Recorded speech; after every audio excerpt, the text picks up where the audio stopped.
wabarakatuh. Waalaikumsalam.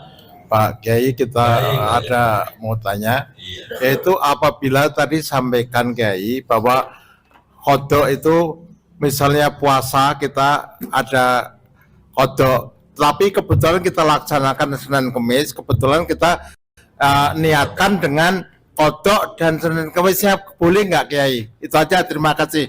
Sangat boleh. Cerdas namanya. Cerdas nah. Tapi ada tapinya. Karena ini qada, maka ada yang ngajak makan haram buka. Enggak boleh. Artinya sampein, maafin bang, saya qada. Nanti dia ngerti. Ya gua masakin, enggak bisa bang. Saya bakal melanggar perintah Allah. Puasa Senin doang saya buka. Karena qada enggak boleh saya buka sama Nabi, sama Allah. Begitu aja. Cerdas gitu. Allah baik.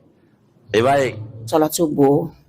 Nah, saya sebelum sholat saya niatkan saya membaca surah Al-A'la Sabbihisma Rabbi untuk rakaat pertamanya, yang keduanya Hal Ataka. Nah, entah kenapa di rakaat kedua setelah selesai saya sholat subuh, setelah selesai saya baca Al-Ghasyiyah, saya itu akan hilang tuh Kiai, nggak ngantuk, nggak ngalur ngidul gitu.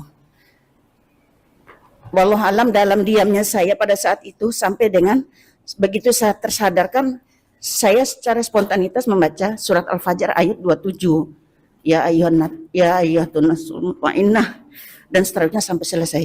Saya teruskan sholat saya itu sampai salam.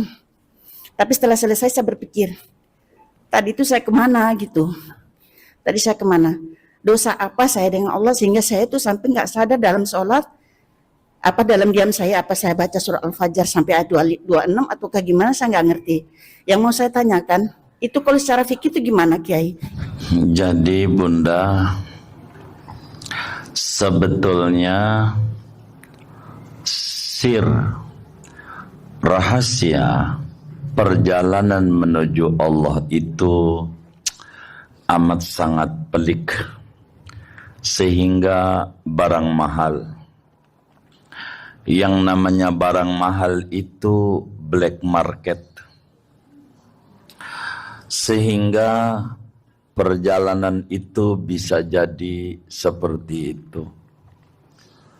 Seringkali orang-orang saleh itu lagi sholat kelihatan surga, lagi sholat kelihatan neraka.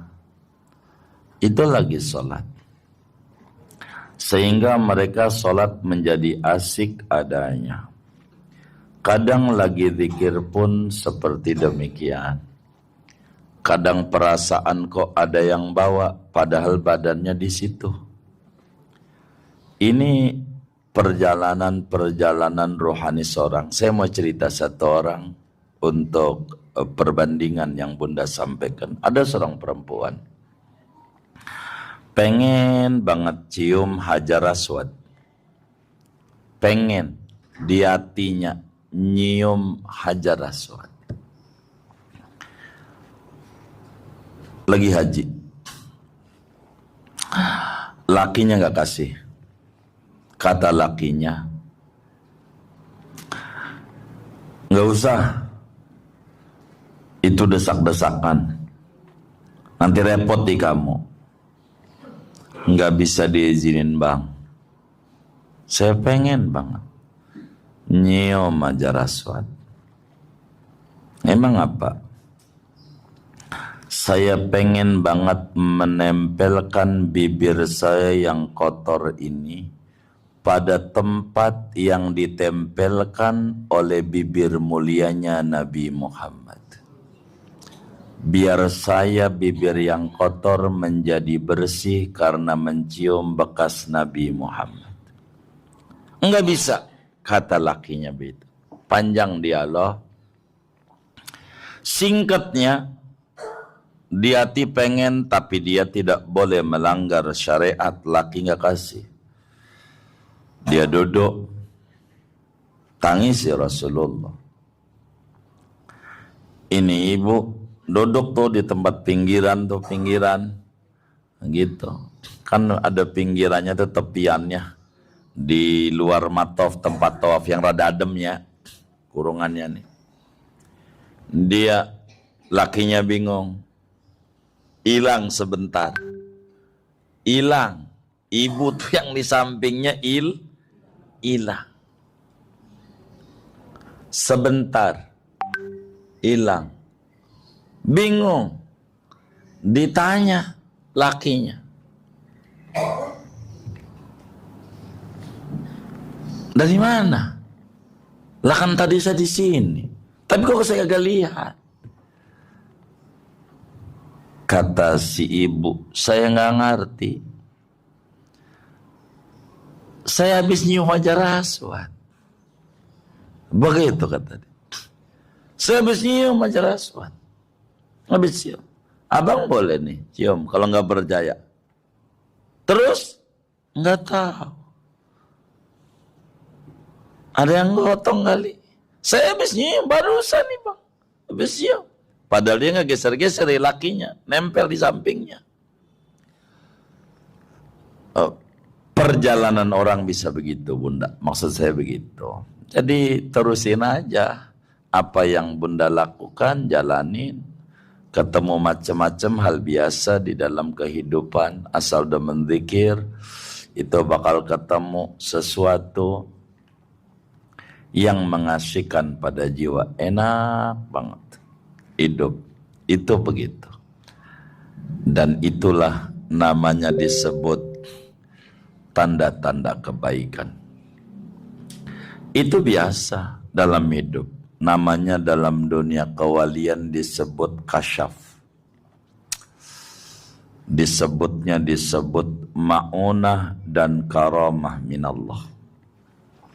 Enggak apa-apa. Nabi aja, dan ini yang orang banyak belum dapetin. Nabi itu hobinya sholat. Kalau ditanya, apa hobimu? Nabi jawab, sholat. Wa ju'ilat qurratu aini fi sholat. Saya itu dijadikan Allah kesenangan saya kalau udah sholat. Senang, makanya sampai kakinya bengkak. Saking senangnya, enggak berasa. Nabi enggak kayak kita. Dengar adzan duhur aja, astagfirullah, udah duhur aja. Bukan ini, orangnya enggak ngaji kayaknya. Itu begitu. Ini girang. Maka bunda dari amalia yang ada, udah kerjain aja bagus, cakep. Begitu, enggak apa-apa. Bila terjadi perasaan begitu, enggak apa-apa. Boleh aja. Terusin aja zikirannya biar mulia. Kurang lebih demikian. Allah alam.